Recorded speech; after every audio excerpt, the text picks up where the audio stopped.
Iran के धार्मिक नेता खुमैनी का अंत हो गया। ये अंत किस बात को संकेत करता है? ये इस बात को संकेत करता है कि विश्व में तानाशाही नहीं चलेगी। जो तानाशाही चलाने का प्रयास करेगा वो अपने अंत को पहुंचेगा। अब विश्व में अमेरिका और इजराइल क्या चाहते हैं? अब खमैनी के अंत के बाद उनका क्या इरादा है? पूरी जो क्या कहते सबसे बड़े जो उनके एक प्रकार से अधिकारी थे, मंत्री थे, उनको मौत के घाट उतार दिया गया। अब क्या चाहता है इजराइल अमेरिका? इजराइल अमेरिका निश्चित तौर पर ये चाहता है कि अब उनके जो चाहने वाला है, जिसको वो चाहते हैं, वो वहाँ पर सत्ता प्राप्त करे, सत्ता में बैठे, ताकि उनके तेल के कुएं पर नियंत्रण किया जा सके, तेल से जो भरपाई है वो की जा सके, और विश्व में जो है अब दोबारा खतरा महसूस ना हो। अब अमेरिका और इजराइल आमतौर पर आप देख सकते हैं आज ऐसी स्थिति में आ गए हैं कि उनके अचूक निशाने सबके सामने आ चुका है पूरे विश्व के समय। इजराइल जो कर रहा है, इजराइल तो बहुत ही छोटा देश है, लेकिन अपने अस्तित्व की लड़ाई इजराइल भी लड़ रहा है। अमेरिका तो बहुत दूर है। अमेरिका का तो मैंने जैसे अपने पिछले वीडियो में कहा कि अमेरिका की नीति रही है, अमेरिका के जो सिद्धांत रहे हैं, आपके आज़ादी के बाद के सिद्धांत रहे हैं, 1945 के बाद की स्थिति रही है जब शीत युद्ध था, या पहले की ट्रूमैन सिद्धांत की बात रही है, या कोई अन्य सिद्धांत की बात रही है, ये सारे जो है इस बात को इशारा करते हैं कि विश्व में कहीं भी कोई आतंकी घटना होगी या कोई बड़ा तानाशाह सर उठाएगा, वो अमेरिका के लिए ही खतरा माना जाएगा। इस बात पर अमेरिका चलता है। तो उनको लगता था कि खुमैनी जो है उनके लिए खतरा बनकर उभर गए हैं, तो उन्होंने जो है इजराइल के साथ मिलकर उनका खात्मा कर दिया। आज पूरे विश्व के बड़े बड़े जो तानाशाह है उनको चेतावनी दे दी गई है कि सबका अंत यही होगा। आपने देखा होगा सद्दाम हुसैन को किस तरह से मारा गया, एक चुना हुआ व्यक्ति, और केमिकल हथियारों के चक्करों में कि उसके पास केमिकल हथियार है, लेकिन अंततः केमिकल हथियार नहीं मिले। लीबिया के कर्नल गद्दाफी का अंत हुआ, सूडान में हुआ, आपके अभी हाल ही में जो है आपने देखा होगा कई अन्य लोग, अन्य नेताओं का भी हश्र हुआ। ये सारी चीज़ें जो है एक तरफ ये संकेत दे रही है कि तानाशाही विश्व में नहीं चलेगी और अमेरिका नहीं चलने देगा। अब कई लोग कहते हैं कि ट्रंप बहुत पागल हो चुका है, ट्रंप जो है वो तरह तरह के फैसले ले रहा है, लेकिन मुझे क्या लगता है, मुझे ये लगता है कि ट्रंप जो है अपने अमेरिका की पुरानी पॉलिसी पर वापस आ गया। अब आपने देखा होगा कि जब जब डेमोक्रेट्स सत्ता में आए तो डेमोक्रेट्स के टाइम में आमतौर पर युद्ध कम ही हुए।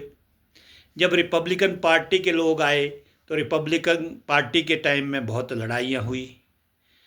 तो चाहे जिमी कार्टर के बाद आप देख सकते हैं, आप रोनाल्ड रीगन की बात कर सकते हैं, आप जॉर्ज बुश सीनियर की बात कर सकते हैं, जॉर्ज बुश जूनियर की बात कर सकते हैं, या आप जो है अभी नए जो क्लिंटन हुए, ओबामा हुए, उनकी बात करते हैं। तो उनमें से सिर्फ अगर बुश की बात करें जब इराक के साथ हुआ, अब जो आपके ट्रंप है, ट्रंप तो अपना ट्रंप कार्ड खेल ही रहे हैं। ट्रंप विश्व के लिए बहुत ज़्यादा खतरा बन चुके हैं। कोई भी शक्ति उदय होती है तो उसको जो है वो समाप्त करने की बात करने की आते हैं। इसके अलावा कोई आर्थिक रूप से तीसरे विश्व का कोई देश या विकासशील देश विकसित राष्ट्र की तरफ बढ़ने की कोशिश करता है, उसके पर कतर दिए जाते हैं।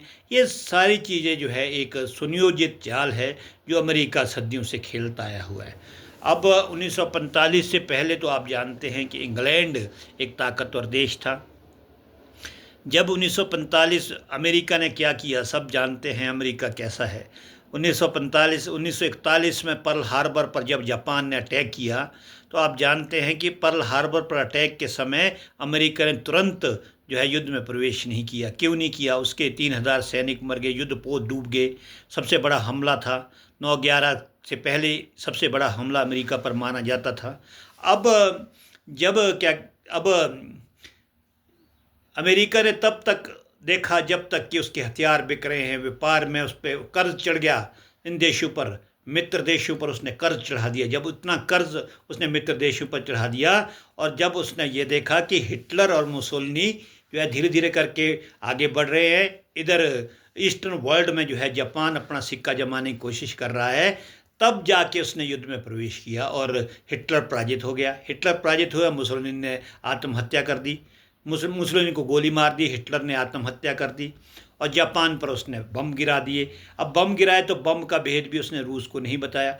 बम गिराने के बाद स्वतः ही आपने देखा होगा कि वो जितने ये मित्र देश थे, चाहे इंग्लैंड था, आपके फ्रांस था या अन्य थे, ये तो गरीब हो गए। और आज़ादी का जो विश्व को आज़ादी मिली उसके भी यही कारण थे कि ये देश खुद गरीब हो गए, तो क्या करना उन्होंने।